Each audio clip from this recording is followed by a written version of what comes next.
Hai, Shalom. Perkenalkan nama saya Ardiani Kamda Lukas. Saya mahasiswa Institut Agama Kristen Negeri Kupang, kelas D semester 1 Prodi PAK. Di sini saya akan membahas tentang esai yang sudah saya buat dengan tema yang Ibu dosen saya berikan ialah peran mahasiswa PAK dalam berkontribusi bagi perkembangan mutu pendidikan agama Kristen di era Society 5.0. Judul yang saya buat ialah manfaat media sosial. Media sosial adalah sebuah media untuk bersosialisasi satu sama lain dan dilakukan secara online yang memungkinkan seseorang untuk saling berinteraksi tanpa dibatasi ruang dan waktu. Mulai dari mengirim pesan kepada teman, berbagi informasi, hingga mencari tahu informasi. Kehadiran media sosial saat ini telah memberikan manfaat yang sangat besar. Media sosial cukup membantu untuk menghapus jarak antara manusia sehingga sangat efektif dalam berkomunikasi jarak jauh. Media sosial sangat memudahkan kita untuk berinteraksi dengan banyak orang, memperluas pergaulan, jarak dan waktu bukan lagi masalah. Lebih mudah dalam mengekspresikan diri, penyebaran informasi dapat berlangsung secara tepat. Penggunaan media sosial di Indonesia pada Januari 2022 menurut WR Sosial tumbuh sebesar 12,35% dari tahun lalu, atau pengguna media sosial pada awal 2022 sebanyak 191 juta orang. Sedangkan pada 2021 sebesar 170 juta orang dengan total populasi 273,5 juta lebih.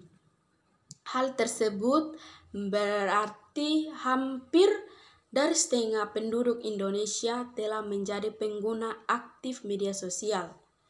Media sosial yang paling sering digunakan oleh rakyat Indonesia yaitu yang pertama WhatsApp dengan persentase mencapai 88,7%. Instagram dengan persentase 84,8%, Facebook sebanyak 81,3%, penggunaan TikTok sebesar 63,1%, dan pengguna Telegram dengan persentase sebesar 622,8%. Media sosial juga memiliki dampak positif dan negatif. Dampak positif yang dapat diperoleh dari menggunakan media sosial adalah media sosial memberikan kemudahan bagi para penggunanya untuk berinteraksi dengan sesama tanpa bertemu secara langsung, bisa melalui media sosial, Facebook, WhatsApp, Instagram, Telegram, dan lainnya. Media sosial juga bermanfaat sebagai media informasi bagi penggunanya. Selain dampak positif, penggunaan media sosial tidak terlepas dari dampak negatif. Pertama, cyberbullying. Penggunaan media sosial membuka ruang bagi pengguna untuk mengirimkan konten yang tidak baik dan membuka ruang untuk mendapat tekanan secara emosional maupun ancaman pelecehan dan mempermalukan sesama pengguna. Kedua, penurunan prestasi akademik. Akibat lain dari penggunaan media sosial adalah kurangnya efisien belajar, waktu belajar menjadi tersita dan berkurang karena lupa saat menggunakan media sosial.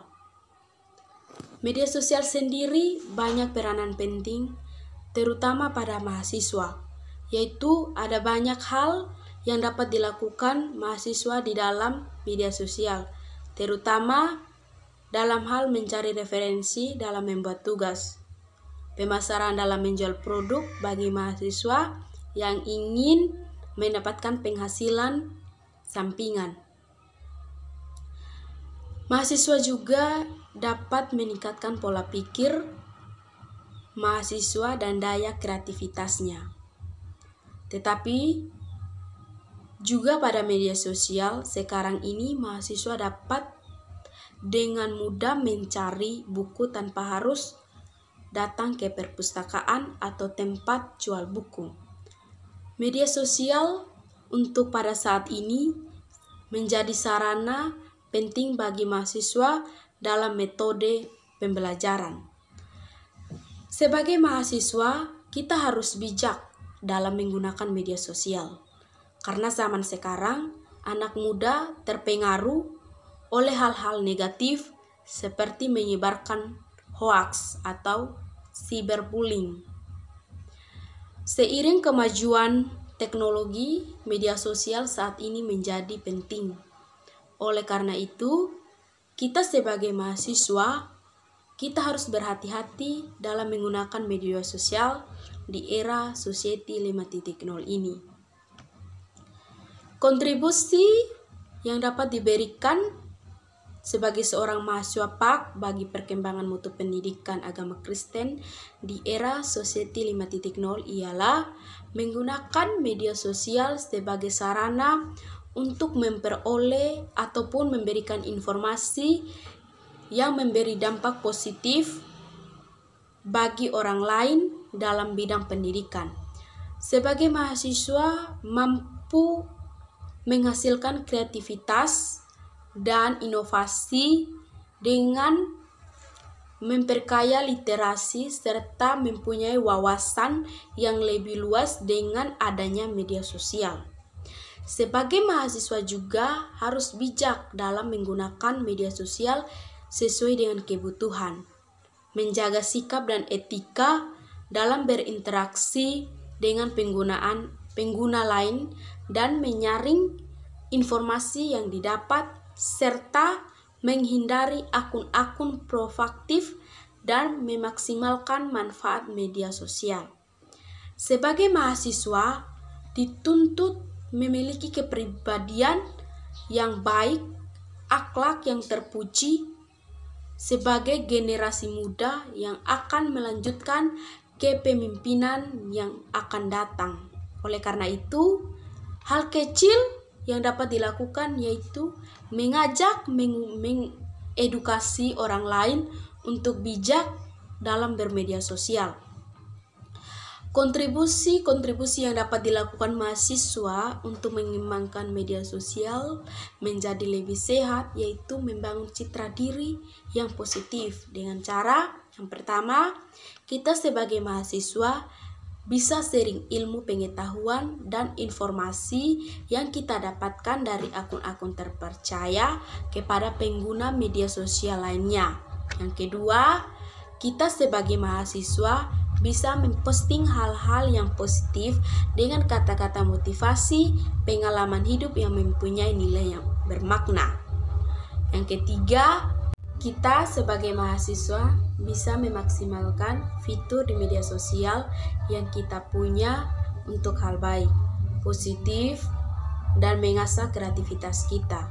Lalu meminimalisir postingan yang mengandung hal negatif dan perpecahan. Untuk membuat orang lain sehat dalam bermedia sosial, kita sebagai mahasiswa pendidikan agama Kristen harus menjadi contoh bagi orang lain.